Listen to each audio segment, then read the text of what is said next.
and selected questions I will solve. We will first of all see those questions which are based on patterns.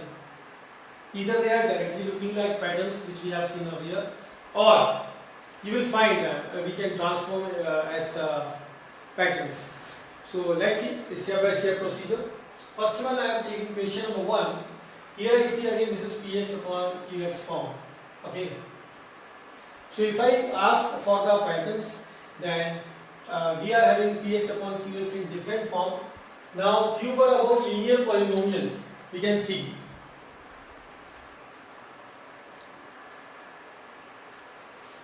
As all patterns which we have seen, they were about linear polynomials. So sure, we see that denominator is a quadratic one, so we cannot apply here the patterns which we have seen for linear.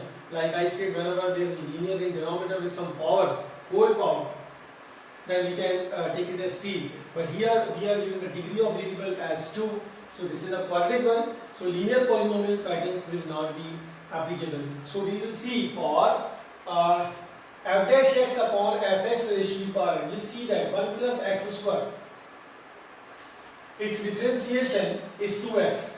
So its direct differentiation is given in numerator. So the pattern which will be followed here is f dash x upon fx raised to the power n dx. This n power is not given, simply the function is given. So that's why in such a pattern what we do?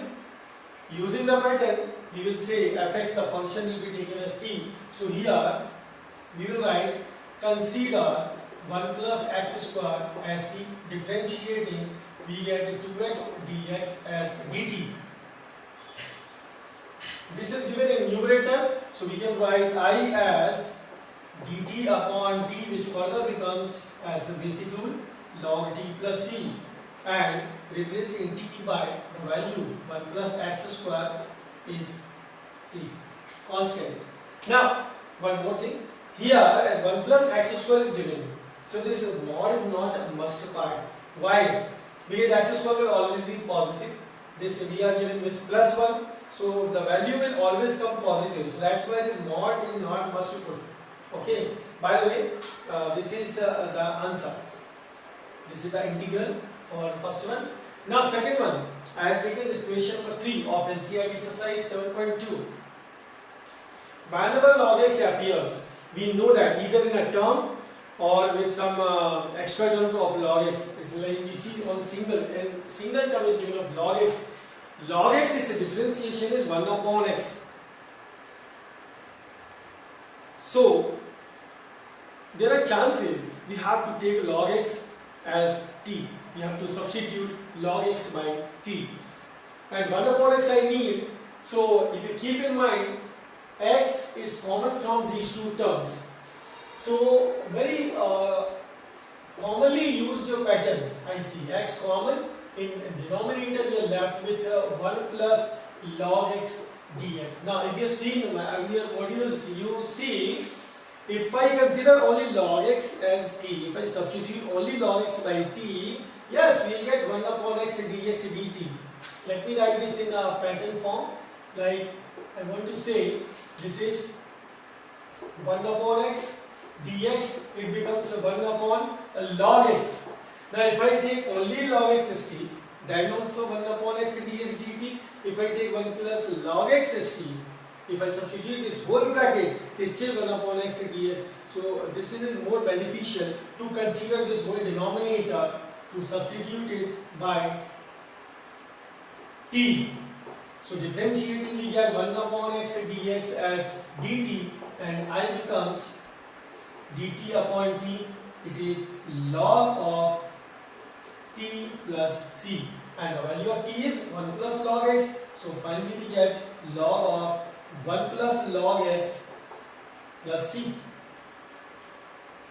Next, question number 6, which is again I will say basic, but just to remind you, it's ax plus b is given, a linear polynomial with some power. This power may be radical sign is given, this may be fraction, this may be integer. By the way, here we are given a radical sign, so this first of all will be written as in power form, exponential form. As I see the value of power becomes 1 by 2. So here we can apply x to the power n pattern by basic rules.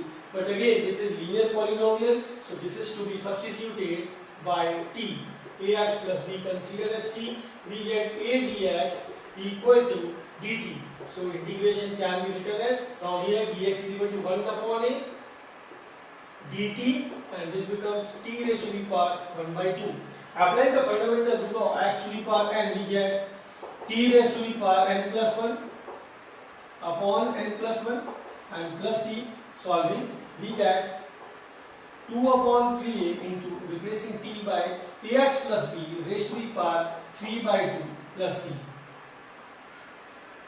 And in fundamentals I have already explained, this can be done directly also. Whenever it is to be applied as a part of a equation, this can be done directly also. You see, ax plus b raised to the power 1 by 2 solved just like x to the power n. Ax plus b raised to the power 3 by 2 divided by 3 by 2 and again divided by the coefficient of x, this 1 upon a. So it depends, this comes by practice. Now without delay, we see question number 8 again. It's looking like the product of two functions. Okay, now if I rewrite this as 4x plus 2 x square plus x plus 1 raised to the power 1 by 2 dx. We have seen this in form of px into linear polynomial then power. Such a pattern we have seen. But here in the bracket it was linear polynomial.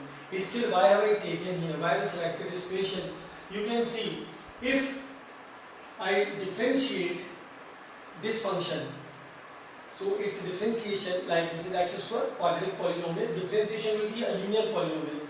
So that is the main reason I have selected here. So what else we are going to do? From this bracket, 2 is common. So I have taken, this becomes 2x plus 1, x square plus x plus 1 raised to the power 1 by 2 dx. This is a special case we can say. And I see this whole, this is a quadratic polynomial, its differentiation 2x plus 1 is available in product. So we consider this whole, we substitute this whole as t, not the power, only function. Now differentiating with respect to x, we get 2x plus 1 dx dt. Now we have this 2x plus 1 dx as a whole, we have to write this as dt, and this function we have taken t, so becomes a fundamental pattern. Applying the method, twice of t raised to the power 3 by 2, 3 by 2 plus c. I have applied here x to the power n integration. Now solving, we get I as 4 by 3, and the value of t we have taken x square plus x plus 1 raised to the power 3 by 2 plus c. So this way, through this question you can find not always the function will be given as basic pattern. Sometimes you have to transform this. More questions of the same exercise we will take. 1 by 3, this x square dx written as dt. What about x cube? Now go back to the relation. Consider x cube minus 1 is t, so it becomes t plus 1. But why integrable? Because this is coming without power. So that's why multiply t raised to the power 1 by 3 inside. We get 1 by 3 inside the bracket. Integration of t raised to the power 1 by 3 and its power 1 added. So we get 4 by 3 dt plus integration of t raised to the power 1 by 3 dt. And now only function which is being applicable x to the power n pattern. So we will get here I as 1 by 3, integration done. We get t raised to the power 4 by 3 plus 1, 7 by 3 in denominator, 7 by 3 plus here we get 1 by 3 plus 1 as 4 by 3 and 4 by 3 as a whole constant written. Now simplifying, in both of the terms this 3 will come in numerator and multiplication of 1 by 3 will reduce it as 7 times value of t is x cube minus 1.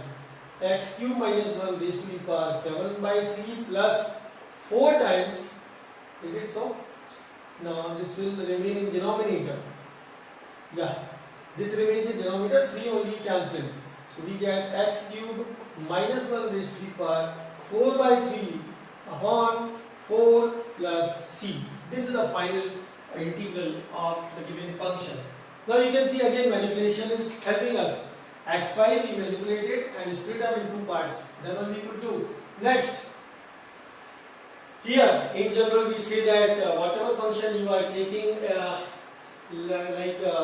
when pattern is there, f dash x and upon fx, or we say f dash x into fx. So here the pattern we see, why am I catching direct pattern? As tan inverse x is available.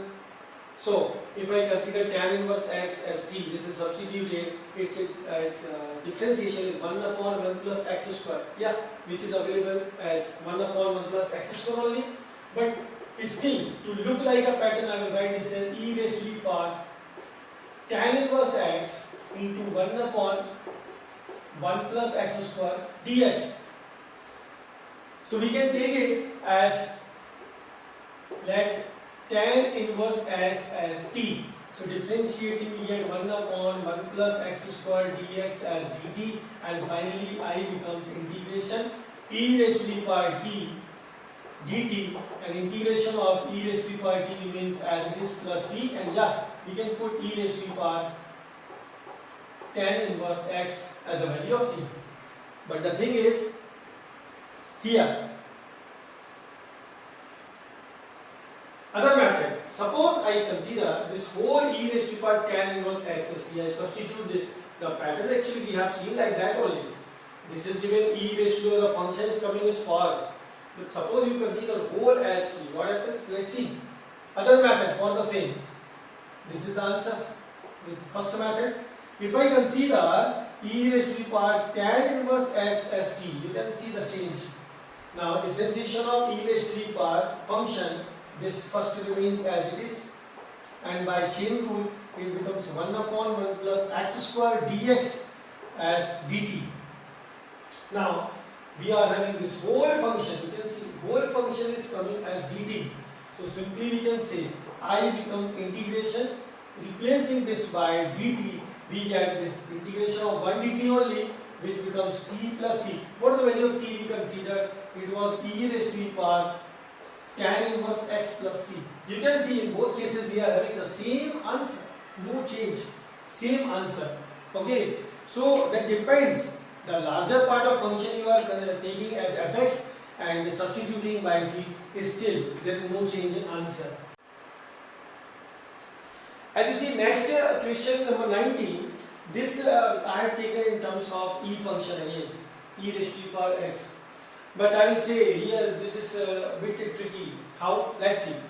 Here I suggest e is available in one term in numerator denominator. If it is available in all the terms like first, second, third, fourth, so become convenient. Why am I speaking so? Here we have to use this thing, we have to keep in mind. If you differentiate e raised to the power x plus e raised to the power minus x, so you see its differentiation is ex as it is minus e raised to the power minus x. Reversely, if you differentiate e raised to the power x minus e raised to the power minus x, so again its differentiation is ex plus e raised to the power minus x. So the both functions are binomial in terms of x. One is plus x, other is minus x. Both are differentiation of each other. So we are going to convert the given integration, the same pattern, divide numerator and denominator by e raised to the power x. So if we do so, each term of numerator is divisible. This is e raised to the power 2x means this is the square of ex. So when it is divided by e raised to the power x, we are left with ex only. This will be 1 upon e raised to the power 1 upon e raised to the power x. So will be written as minus e raised to the power minus x upon, below we get ex plus e raised to the power minus x dx. Now I hope that so far you have understood. Simply take this denominator as t, that ex plus e raised to the power minus xt, differentiating we get ex, already I have shown, this whole dx as dt. So we get integration as dt upon t. It comes to be log of mod t plus c, and we can write log of ex plus e raised to the power minus x plus c as the final answer. So this way we find these questions I selected because a bit manipulation was needed. Next module I will solve more questions. We will see the same exercise. Thank you for this module.